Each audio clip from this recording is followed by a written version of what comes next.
Hi, I'm Lily. Ever since I lost my dad to a heart attack 3 years ago, life's been a roller coaster. I was only 13 then.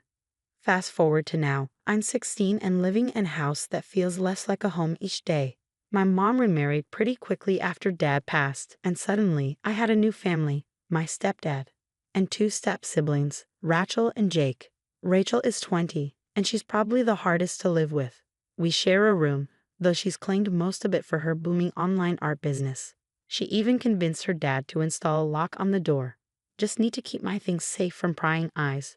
She shrugged when the lock clicked into place. But it's not just her art supplies she's locking away. It feels like she's locking me out of her life, too. My presence seems like an inconvenience she barely tolerates because technically we're family. The room is crammed with canvases, brushes, and palettes, leaving little space for me. I often find my small belongings pushed aside or used without permission. My side of the room has dwindled to a corner where I keep my tiny bed and dresser, which is often piled with Rachel's overflow of art supplies. Can you at least keep your stuff on your side? I asked one evening, trying not to trip over a stack of canvas frames near my pillow. It's just for tonight.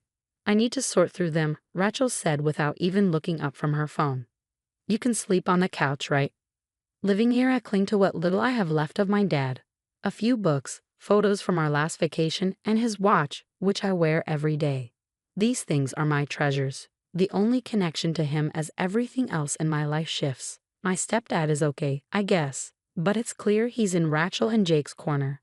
They're his biological kids. Mom tries to keep the peace, but it's obvious where her loyalties lie. Lily, honey, it's just growing pains. We'll adjust. She reassured me one night when I told her how I felt like a guest in my own home. I don't want to adjust, Mom. I want to feel like I belong, I replied, the weight of my loss and isolation heavy in my voice. So here I am, stuck in a house where my room isn't mine, my memories are boxed up, and my voice seems to shrink by the day. But I've got plans, and I'm holding on to the hope that someday I'll find a place where I can breathe freely. Then it all spiraled out of control on an ordinary Thursday. I was heading out to the library, a place where I could escape the chaos at home, when Jake caught me at the door. Hey, Lily. Rachel said you could grab her watercolor set for me. She's lending it to a friend, and I promised I'd drop it off, he said. My eyebrows shot up. Rachel lending out her prized art supplies? That didn't sound right. Are you sure? She never lets anyone touch her stuff. Yeah, she mentioned it last night. She's busy with a client, but asked if you could fetch it for me. You know where she keeps them, right? Jake shrugged casually, and I hesitated. But it was Jake. Why would he lie? Reluctantly, I agreed. After all, Rachel had supposedly given her blessing, and Jake was trustworthy, wasn't he? I unlocked the room with the spare key Mom kept for emergencies and grabbed a watercolor set. Handing it to Jake, I felt like a thief in my own sister's space. A few hours later, the storm hit. Jake returned, followed closely by a furious Rachel. Lily, where are my watercolors? She yelled, storming into my corner, her face flushed with anger. Jake said you told him it was okay to lend them out. I stammered, confused. Are you kidding me? I never said that. Those were limited edition, Lily. Do you have any idea how much they cost? Her voice was sharp, each word cutting deep. Jake shrugged, throwing me under the bus. I thought that's what you said, Rachel. My bad, I guess. Bad, you guess? Rachel was livid, her hands shaking. They're ruined, Lily. The person Jake gave them to use them all up. Some colors are completely gone. This is on you. But my voice faltered, the injustice tightening my chest. Tears welled up, not just from the accusation, but from the betrayal. Jake had lied, and now I was the scapegoat. I trusted you, Lily. I can't even trust you to stay out of my things. Rachel continued, her words slicing through the tense air. Mom and my stepdad rushed in, drawn by the noise. Before I could explain, Jake jumped in. It was just a misunderstanding. I thought Rachel said it was okay. We can replace them, right? Replace them? As if it were that simple. The damage was more than just ruined paints. It was the fragile trust that had been hanging by a thread, now torn to shreds. I looked to Mom, hoping for support, but her eyes were filled with a mix of disappointment and confusion, directed more at me than at Jake or Rachel. No one cared about the truth. They only saw the mistake, the cost, and the easy way out. Blame Lily. As the room finally quieted, the weight of isolation settled on my shoulders, heavier than ever. My space in this family felt smaller, my voice quieter, and my place more uncertain. The retaliation was swift and cruel.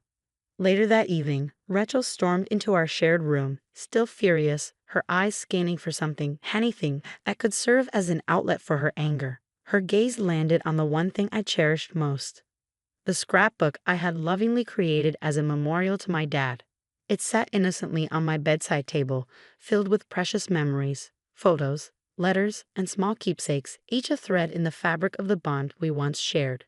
With a sneer, Rachel snatched the scrapbook.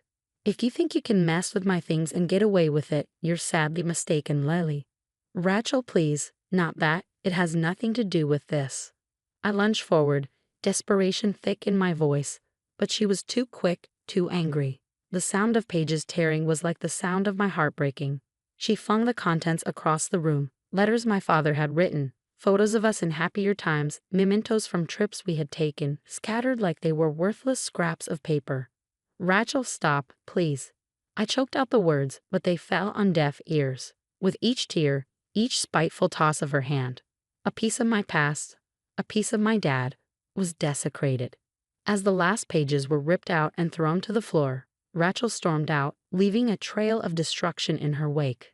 I collapsed to the floor, frantically gathering the torn pieces and crumpled photos. Tears streamed down my face, not just for the ruined scrapbook, but for the betrayal, the loneliness that filled the room like thick smoke.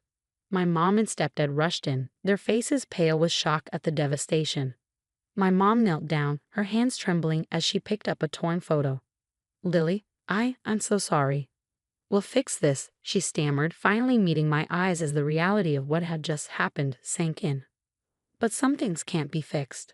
The scrapbook was destroyed, but more than that, my faith in this family, and the idea that this house could ever be a home, was shattered beyond repair. That night, as I lay amidst the ruins of my memories, a decision formed in my heart. I couldn't stay here, not another day. My Aunt Mary had always been just a phone call away. She would understand. With shaking hands, I dialed her number, my voice barely above a whisper, filled with grief and resolve. "Aunt Mary, I need to leave. I can't stay here anymore. Can I come stay with you?" Her answer was immediate and firm, a balm to my fractured spirit. "Of course, Lily. I'll be right there."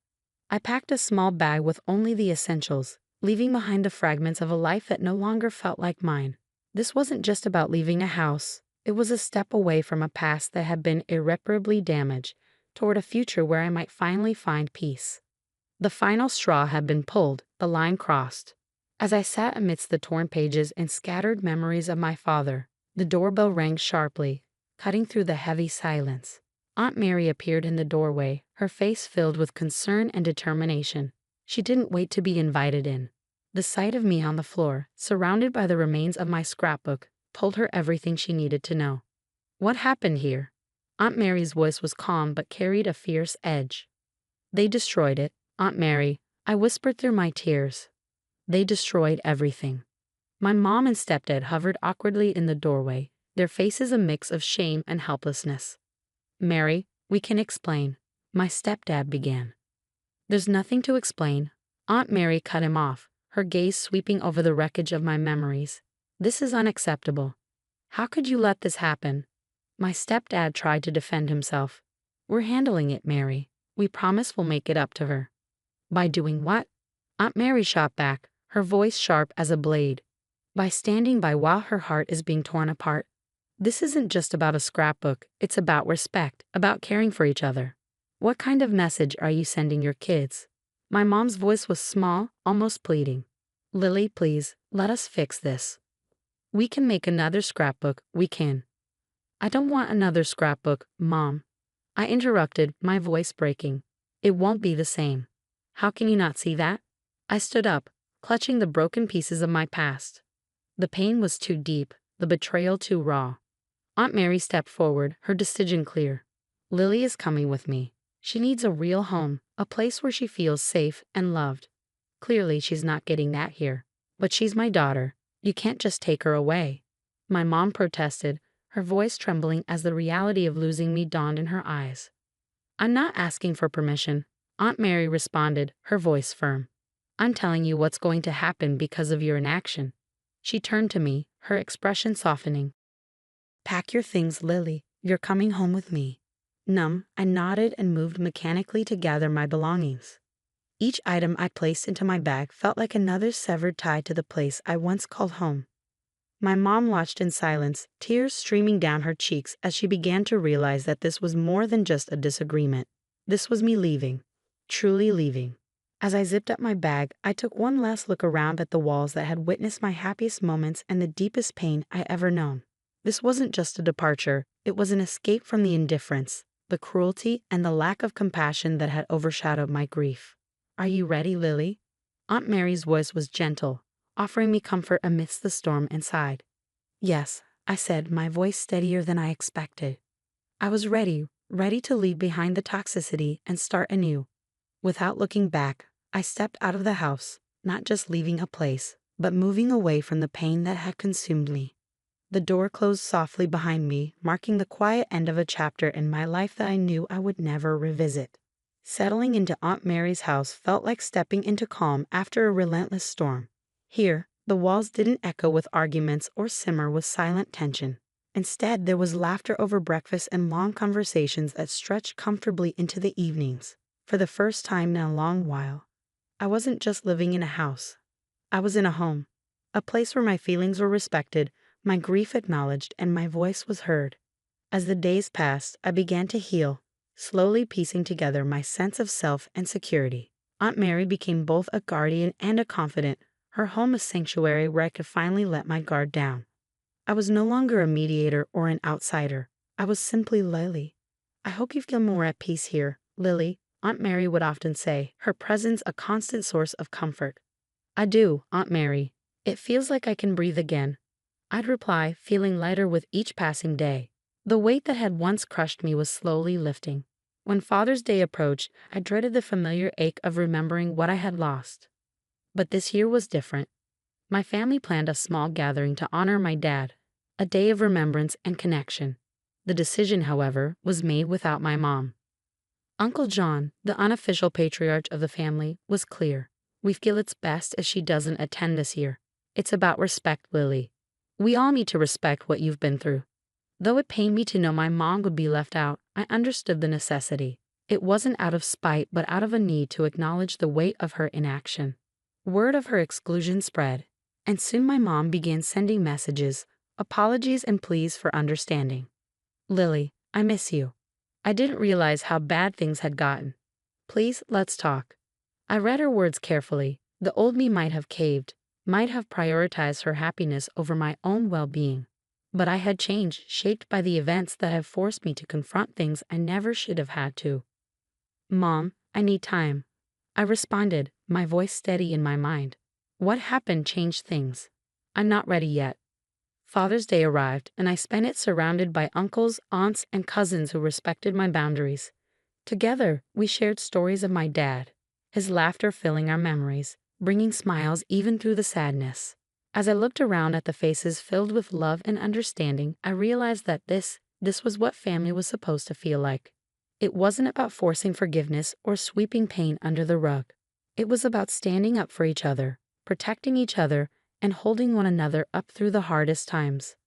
Living with Aunt Mary, I rediscovered parts of myself that had been buried beneath the rubble of my old life. I found creativity, laughter, and hope for a future that I could shape on my terms, surrounded by people who genuinely cared. Leaving that toxic environment wasn't just about escaping. It was about finding a new way to live.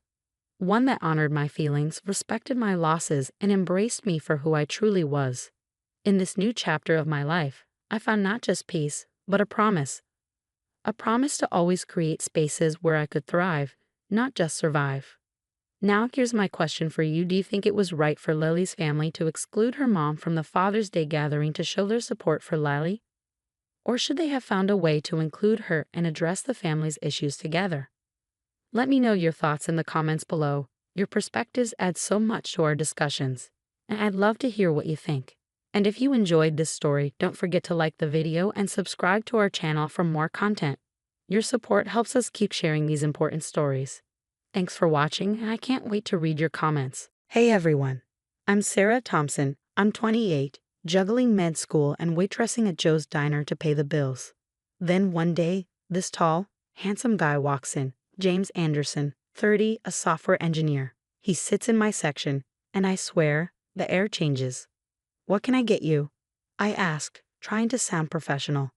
Coffee, black, and your number, if you're not too busy, he replies with a grin. I laugh it off. Sorry, I don't get customers, company policy. But James wasn't backing down. He came in every day for 2 weeks straight, and finally I caved. Fine, one date. But don't get your hopes up, Mr. Software. That one date turned into 6 months of pure bliss. James was different, kind, understanding, and didn't care that I was just a waitress. But I still had my doubts. James, are you sure about this? I mean, look at you and look at me, I asked one night. He took my hand and said, Sarah, you're the most incredible woman I've ever met. Your job doesn't define you. Before I knew it, we were on a moonlit beach, and James was down on one knee. Sarah Thompson, will you marry me? My heart stopped. Yes, 1,000 times yes. But then the bubble burst when I met his parents. Their mansion was intimidating, to say the least, and Robert and Elizabeth Anderson made it clear they didn't approve. So Sarah, James tells us you're a waitress, Elizabeth said, her voice dripping with condescension. I straightened my back. Yes, I work at a diner to support myself through med school. Robert scoffed. Med school? Please, we know your type. You're just after our son's money. James stood up, furious. That's enough. Sarah is brilliant and hardworking.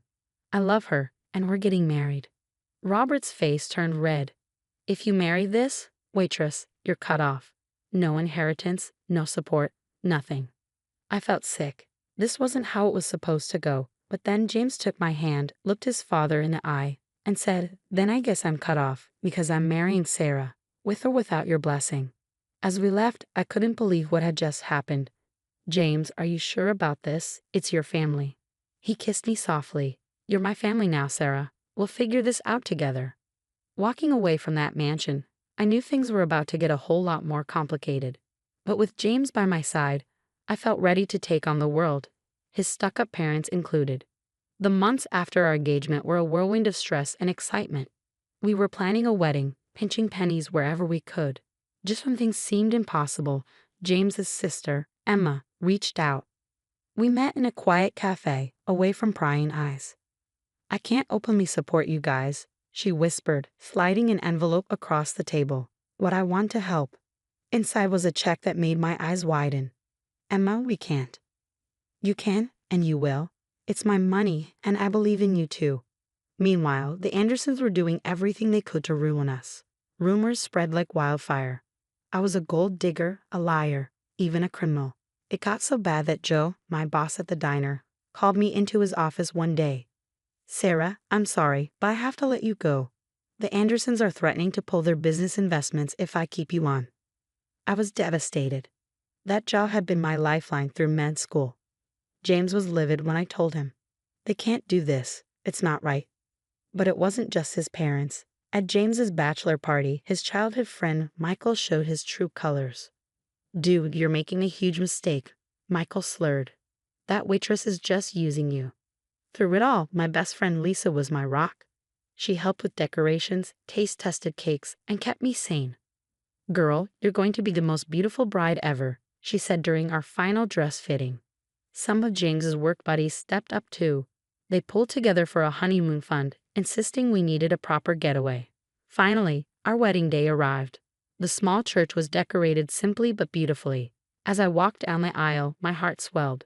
There was James waiting for me. But I couldn't help noticing the empty seats where James's family should have been. During our vows, his voice cracked slightly. Sarah, you are my family now. No matter what life throws at us, we'll face it together. I squeezed his hands, fighting back tears. James, you've shown me what true love and loyalty mean. I promise to stand by you always. As we shared our first kiss as husband and wife, the small crowd erupted in cheers, but I saw the flicker of pain in James's eyes as he glanced at the empty front row. Later during our first dance, I whispered, "Are you okay?"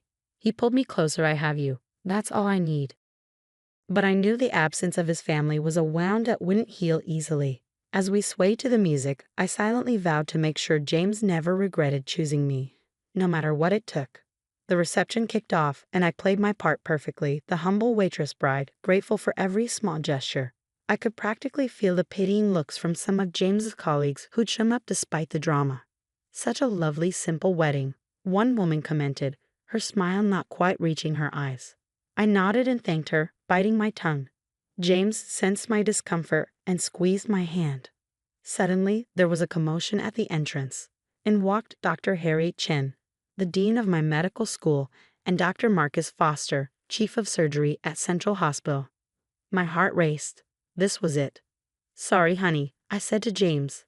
"I need to freshen up. Be right back." I ducked into a side room where Lisa was waiting, holding my white coat. My hands shook slightly as I put it on. "You've got this, Dr. Thompson," Lisa winked. Taking a deep breath, I walked back into the reception. The room fell silent as I made my way to the microphone. "I want to thank you all for coming today," I began, "but there's something I need to share." I turned to James, whose eyes were wide with confusion. "James, I haven't been entirely honest with you. I'm not just a waitress." Dr. Chen stepped forward. "Allow me to introduce Dr. Sarah Thompson, top of her class and recipient of our prestigious neurosurgery fellowship." Dr. Foster chimed in, "and the youngest recipient of the Breakthrough Research Grant in the hospital's history." The room erupted in gasps and whispers. James stood there, mouth agape. "I've been working double shifts and studying in secret," I explained. "I wanted to surprise you, to show you and everyone else that I'm more than they assumed." James rushed over, lifting me off my feet in a bear hug. "You amazing, brilliant woman," he said, his voice thick with emotion. "I'm so proud of you." As we embraced, Emma stood up, clinking her glass for attention. "I've known about Sarah's accomplishments for months," she announced, "and I'm ashamed of how our family has treated her. Sarah is brilliant, kind, and exactly the person James deserves." Just then, Michael stumbled forward, clearly having had too much champagne. "James, man, I'm sorry. I was wrong about Sarah. Can we?" James cut him off coldly. "Save it, Michael. You showed your true colors. We're done." I placed a hand on James's arm. "He's not worth it, love." As the night wore on, James and I shared a quiet moment alone. "I can't believe you kept this from me," he said, shaking his head in amazement. "Are you mad?" I asked, suddenly nervous. He cupped my face in his hands. "Mad? Sarah, I'm in awe of you.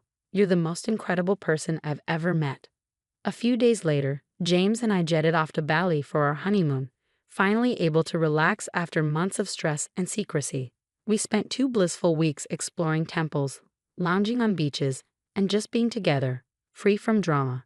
"I can't believe we pulled it off," I said one night, sipping a cocktail on our villa's balcony. James grinned. "You pulled it off, Dr. Thompson. I'm just along for the ride." When we returned home, reality hit fast. But in the best way possible, life quickly shifted gears. My inbox was flooded with requests for interviews and speaking engagements. My research on neural regeneration was causing quite a stir in the medical community. "Dr. Thompson, your findings could revolutionize stroke treatment," my mentor gushed during a conference call. Meanwhile, James's career was also skyrocketing. His tech company had landed a huge contract developing software for medical imaging. One evening, he burst into our apartment, practically bouncing off the walls. "Guess who just became the youngest VP in company history?" he announced. I squealed and jumped into his arms. "I'm so proud of you." As we celebrated our successes, the Andersons made their move. One Sunday afternoon, they showed up at our door, looking uncomfortable. "Sarah, James, we've made a terrible mistake," Robert began, his voice full of regret.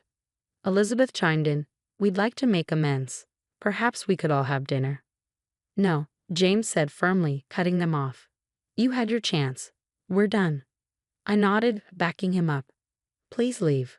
We have nothing to say to you." As they slunk away, I felt a weight lift off my shoulders. We didn't need their approval anymore. Karma, it seemed, was working overtime. A month later, news broke of a major scandal at Robert's company, unethical business practices, insider trading, the works. The Andersons' carefully crafted image crumbled overnight. "Did you hear?" Emma called to tell us. "Mom's been blacklisted from every charity board in the city. They're social pariahs now." I couldn't help but feel a twinge of satisfaction. "How are you holding up?" I asked her. "Honestly, I'm relieved," Emma admitted. "I'm done pretending to be someone I'm not just to please them. I've moved out, and I was hoping we could get together soon." Our little family grew stronger as Emma became a regular fixture in our lives. We had game nights, weekend brunches, and she even started dating one of James's colleagues, a far cry from the stuffy suitors her parents used to push on her. As for Michael, his comeuppance came in its own time. He lost his job after being accused of sexually harassing an intern. His betrayal of James had just been the tip of the iceberg when it came to his character flaws. A year after our wedding, James and I found ourselves at a charity gala, not as guests, but as honorees. The ballroom was packed with the city's elite, all there to celebrate our contributions to medicine and technology. As we stood on stage accepting the award, I caught James's eye. In that moment, I saw all our struggles, triumphs, and love reflected back at me. We have faced prejudice, betrayal, and countless obstacles. But standing there in James's arms, celebrated for our achievements and surrounded by true friends, I knew we'd won, not just against the Andersons or the naysayers, but against the notion that wealth and status define a person's worth. The story of Sarah and James Thompson Anderson has come to an end. Now, I have a question for you. If you were in Sarah's position, would you have revealed your true accomplishments at the wedding reception, or would you have kept your success a secret to avoid appearing vindictive? Consider the potential consequences of each choice. Share your thoughts in the comments below. Your perspective could spark an interesting discussion about pride, revenge, and the value of proving others wrong. If you enjoyed this story of triumph over prejudice and adversity, don't forget to hit that like button. And for more compelling stories that challenge societal expectations, subscribe to our channel. Hi, everyone. My name is Tracy, and I need to share something deeply personal about my family. How I learned that sometimes the people closest to us can be the most toxic. I'm a 33-year-old interior designer living in Boston. My life seemed perfect not long ago. A thriving career, a beautiful 6-year-old daughter named Emma who lights up my world, and a husband, James Reynolds, who I thought was everything I'd ever wanted. We met 5 years ago at a charity gala. He was charming, successful in real estate development, and seemed like the perfect match. Within a year, we were married, living in a stunning home in Brookline, and I felt like I'd hit the jackpot. Even his mother, Patricia, welcomed me with open arms. "You've brought such joy to our family, dear," she said warmly during our first meeting. If only I'd known that her sugary words were masking something much darker. The first red flag came at Emma's 5th birthday party. I planned a magical princess-themed celebration, complete with decorations, games, and everything a little girl could dream of. Patricia strolled in, her eyes scanning the room with barely hidden disapproval. "Oh, wouldn't it have been nicer with a more sophisticated theme?" she mused. "Children need proper guidance. When James was young, I always ensured his parties were educational." Later, I met Sarah Chen, my sister-in-law, who pulled me aside. "Don't let her get to you," she whispered. "She did the same thing at my daughter's party last month." "Does she always try to control everything?" I asked, half joking. Sarah gave me a knowing look. "You have no idea. Just wait until she starts comparing you to James's ex." Sunday dinners quickly became a battlefield of subtle digs and unwelcome advice. Patricia would serve her famous roast while slipping in her critiques. "Emma seems a bit unfocused at the table, dear," she'd say with a tight smile. "Perhaps you should consider stricter discipline." In my day, James's business partner, Cooper, often looked visibly uncomfortable around Patricia, muttering cryptic remarks like, "Something's not right with that woman." To escape the stress, Emma and I created our own traditions. Saturday became our day: pancake breakfasts, park visits, and craft projects. But the tension never truly stayed away. "Mommy, can we skip Grandma's dinner tomorrow?" Emma would ask. I couldn't blame her. Patricia's remarks became sharper with each visit. "Don't you want to be a good student like your cousin?" she'd say to Emma. Then, turning to me, "Tracy, perhaps you should reconsider your parenting approach." James would sit there silently, scrolling on his phone. Later, he'd shrug it off. "She means well." But I noticed how he changed when he was around her, more critical, more distant. Sarah confided in me again over coffee last week. She tried to convince my husband I was overspending on the kids. She even brought him bank statements. Can you believe it? I started documenting everything. Her comments, her interference, her subtle undermining because something darker was surfacing. Patricia's perfectly polished exterior was cracking, and I was beginning to see the manipulative force beneath. The tipping point came at last month's Easter dinner. Patricia accidentally spilled red wine all over my new design portfolio, the one I needed for an important client meeting the next day. "Oh, you're still doing that little decorating thing," she said dismissively. "I thought you focused more on family by now." She didn't even attempt to help clean up. James barely looked up from his phone. "Mom didn't mean it, Tracy. You're being too sensitive again." But it wasn't just me. At Sarah's son's birthday party, I overheard Patricia gossiping to other mothers. "Poor James. I worry about Tracy's stability. She's been so erratic lately. Did you know she takes medication for her nerves? I've never taken anxiety medication in my life." Then came the dinner that changed everything. Emma, excited about her school art project, was chatting away at the table. "Sweetheart, please sit still," I said gently. "She's disrupting dinner." Patricia snapped.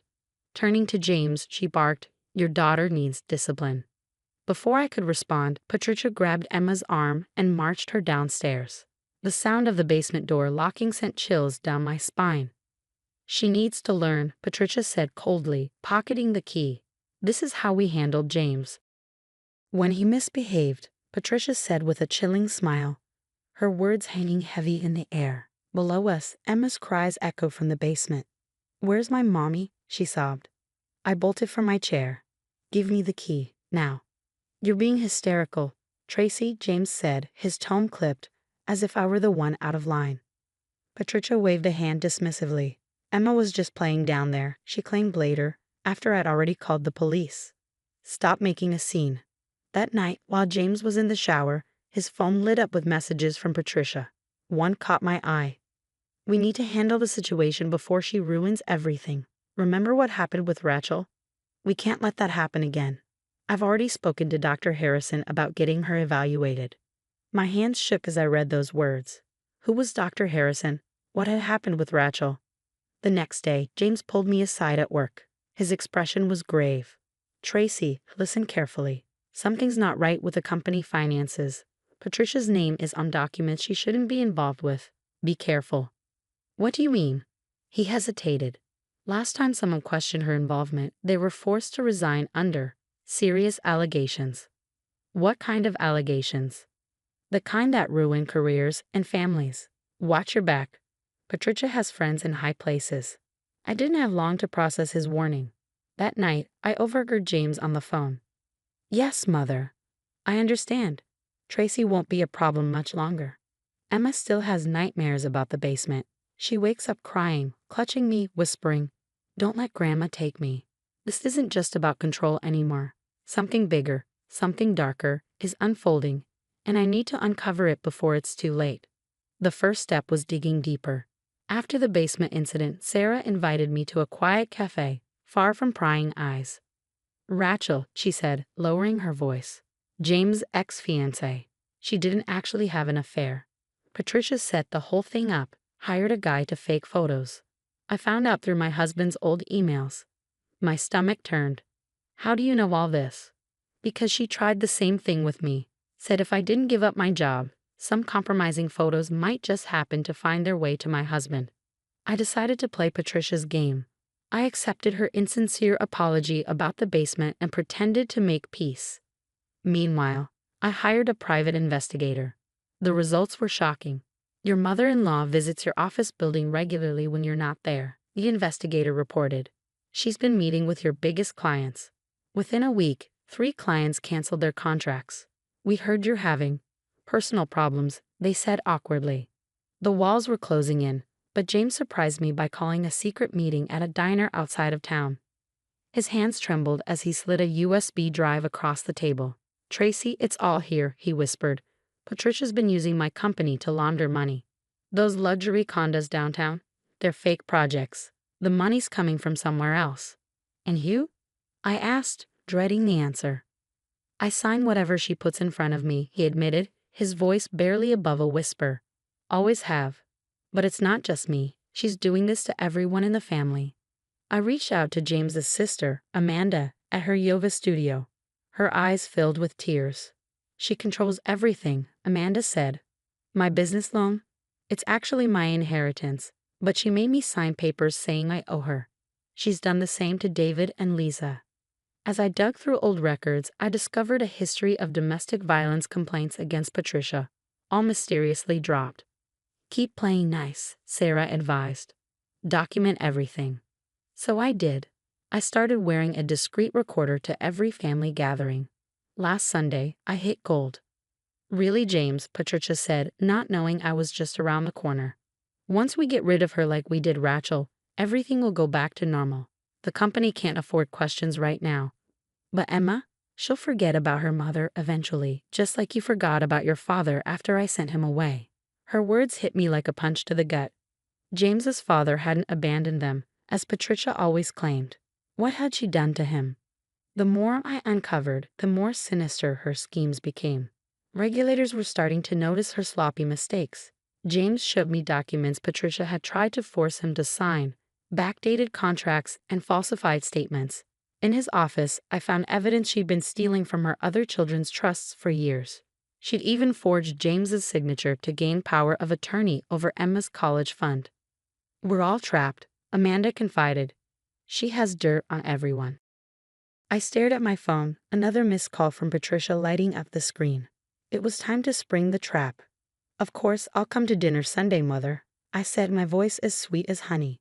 I think it's time we all had a nice, long family chat. But dinner wasn't where I planned to end this. Patricia's annual charity gala, the crown jewel of her social calendar, would be the perfect stage. Everyone who mattered in Boston society would be there. Her country club friends, business associates, and the very people she had spent years manipulating. So glad you could make it, dear, Patricia said, her signature pearls gleaming under the chandeliers. Her smile was all too confident. James tells me you've been much more cooperative lately. Little did she know, the entire family was ready to take her down. James, Sarah, Amanda, David, and even Rachel, James' ex-fiancé, were in position. It was showtime. Patricia took the stage, her voice smooth and commanding as she launched into a speech about family values and integrity. That was Amanda's cue. Speaking of family, Amanda interrupted, standing up from her seat. Let's talk about how you stole our inheritances. She held up a stack of documents. I have the real ones right here. Patricia's smile froze.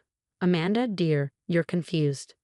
No, Mother, David interjected, rising to his feet. We've seen the proof. Every so-called loan you gave us was stolen from our trust funds. Sarah stepped forward next, holding up her phone. Shall I play the recording of you threatening to frame me for an affair? Or maybe the one where you admit to hiring someone to stalk Rachel? Patricia lunged for Sarah's phone, but James was already plugging his laptop into the projector. Your attention, please, he announced to the stunned crowd. These documents show years of fraud at Reynolds Development. My mother has been using the company to launder money, funneling millions into her own accounts. Gasps rippled through the room as Rachel emerged from the crowd. Is this also ridiculous, Patricia?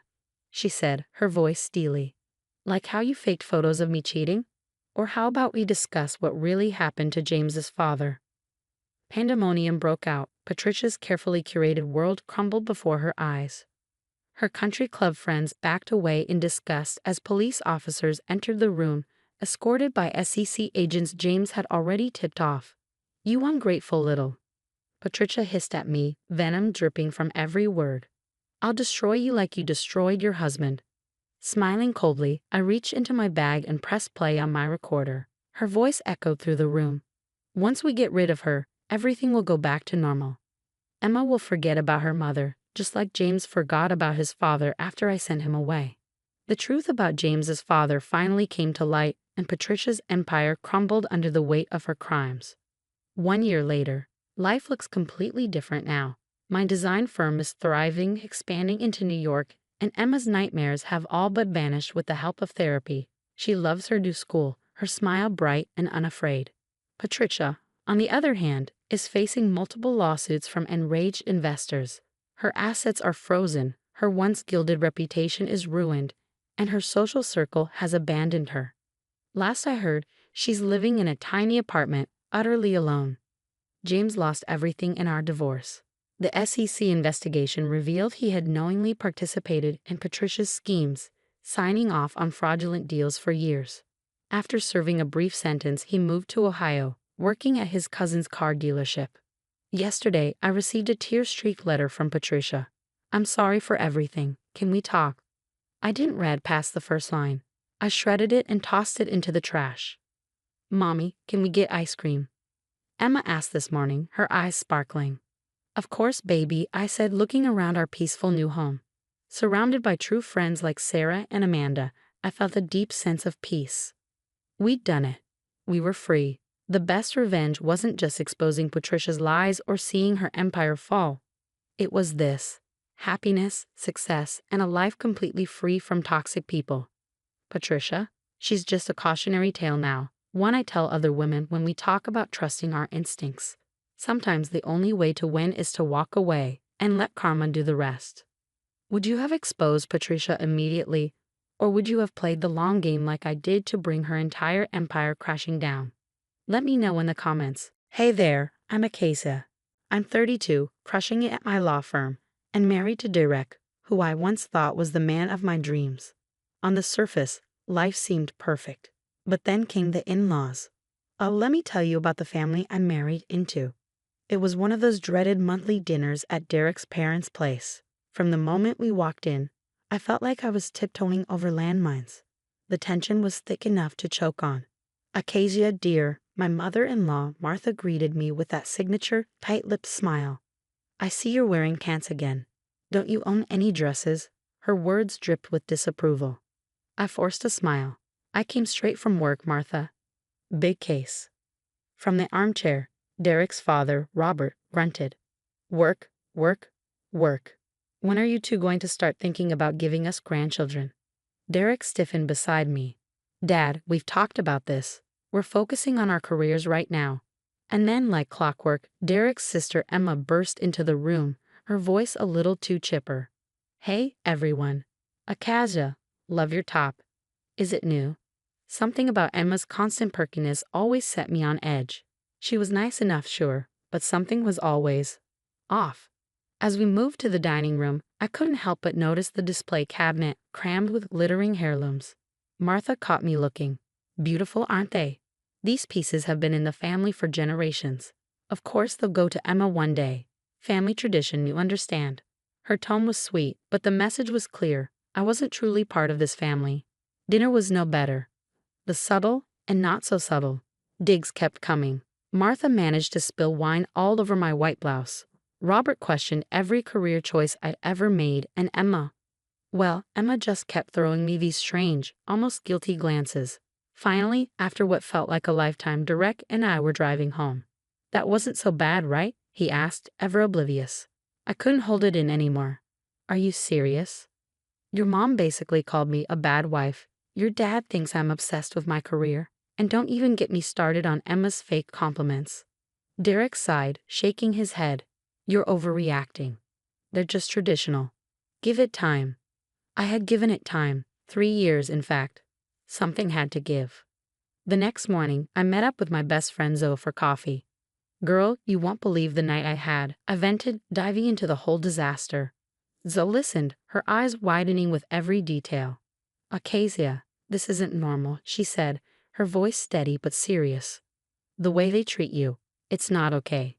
I nodded, swallowing the lump in my throat. "I know, but what can I do? They're Derek's family." "Family or not, you don't deserve this," Zoe insisted. "And you said Emma was acting strange. You think something's up with her?" I paused, thinking it over. "Now that you mention it, yeah, she seemed nervous, and I could have sworn I heard her arguing with Martha in the kitchen about money." Zoe leaned in, lowering her voice. "Keep your eyes open, Acacia. I've got a feeling there's more going on here than just family drama." As I left the coffee shop, I couldn't shake the feeling she was right. I had no idea just how right she was. I was knee-deep in depositions the next day when everything came crashing down. One moment, I was highlighting witness statements, and the next, my office door flew open like something out of a bad courtroom drama. There stood Martha, her face red with fury, storming toward my desk. Behind her trailed Robert, Emma, and Derek, whose face was ghostly pale. "There she is, the thief," Martha's voice rang out, echoing through the room. I blinked, completely thrown. "Excuse me?"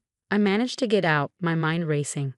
Martha slammed her hands on my desk, sending papers flying. "Don't play dumb, Acacia. We know you took the family jewels." My jaw dropped. "What? I didn't take anything."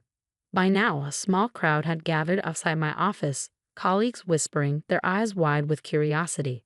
Robert stepped forward, his voice low and menacing. "We trusted you, let you into our home. And this is how you repay us?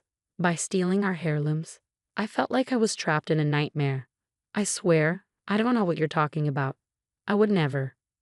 "Save it," Martha screeched, cutting me off. "Who else would have access? Who else would know their value?" I turned to Derek, desperate, hoping, begging for him to defend me. But he just stood there, silent and useless. "Derek," I pleaded, "tell them this is insane. You know I'd never do this." He shifted uncomfortably, avoiding my gaze. "Mom, Dad, maybe we should talk about this at home," he said, his weak response feeling like a slap in the face. Emma, who had been suspiciously quiet until now, finally spoke up. "We just want the jewelry back, Acacia. If you return it, maybe we can forget this whole thing." I stared at her, dumbfounded. "I can't return what I don't have.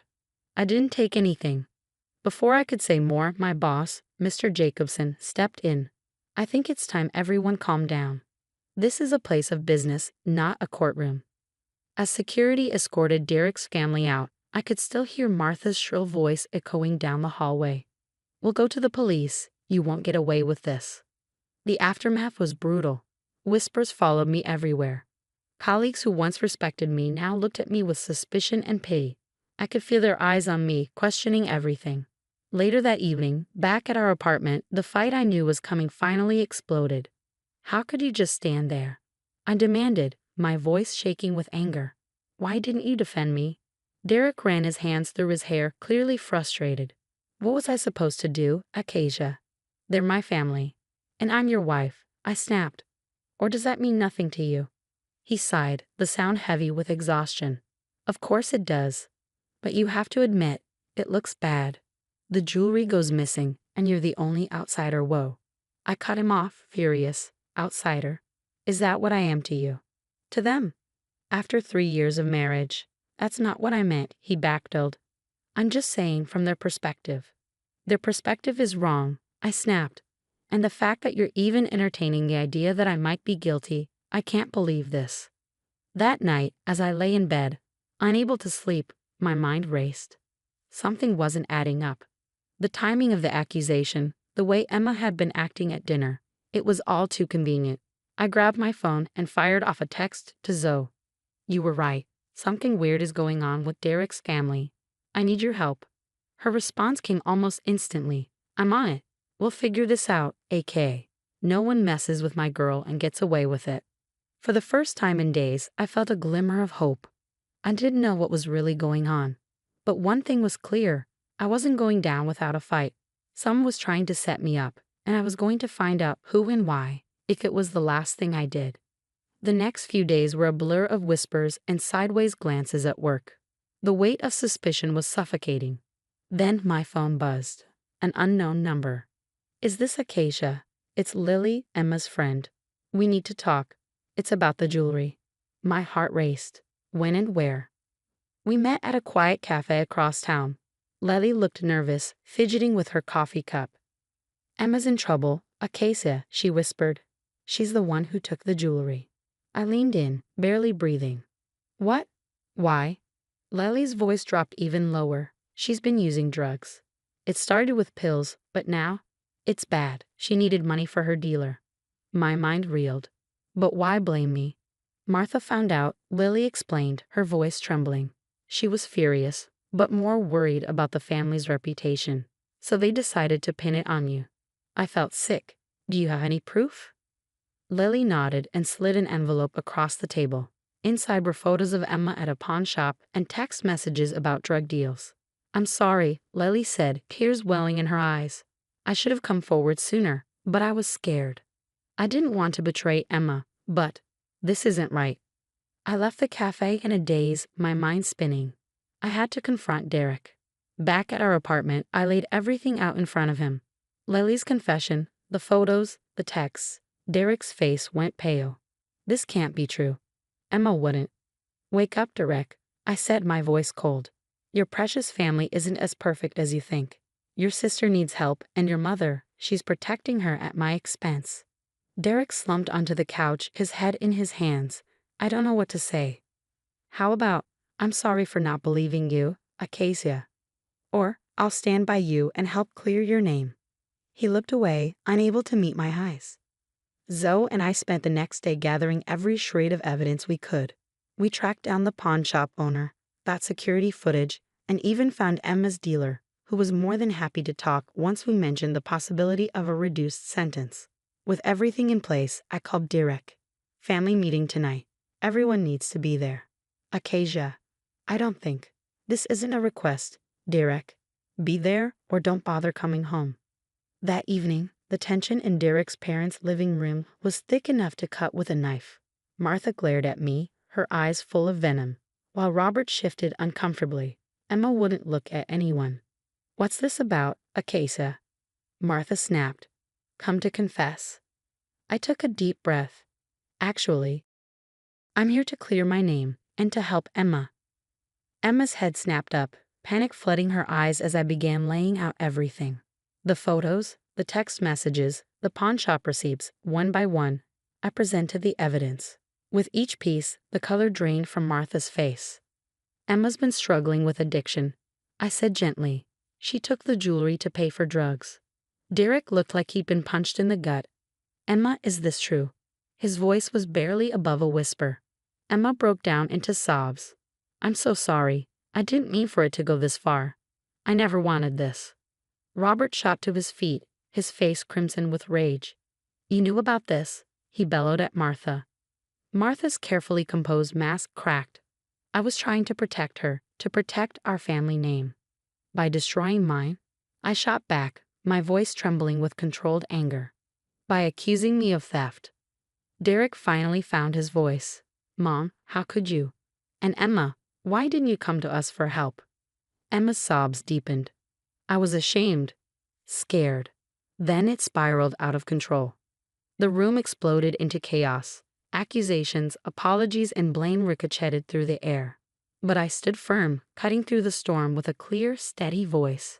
Emma needs help, real help, and all of you need to take a long, hard look at yourselves. As the dust settled, Derek turned to me, his eyes filled with remorse. Acacia, I am so sorry. I should have believed you. I should have stood by you. I nodded, my heart heavy but not yet ready to forgive. Yes, you should have.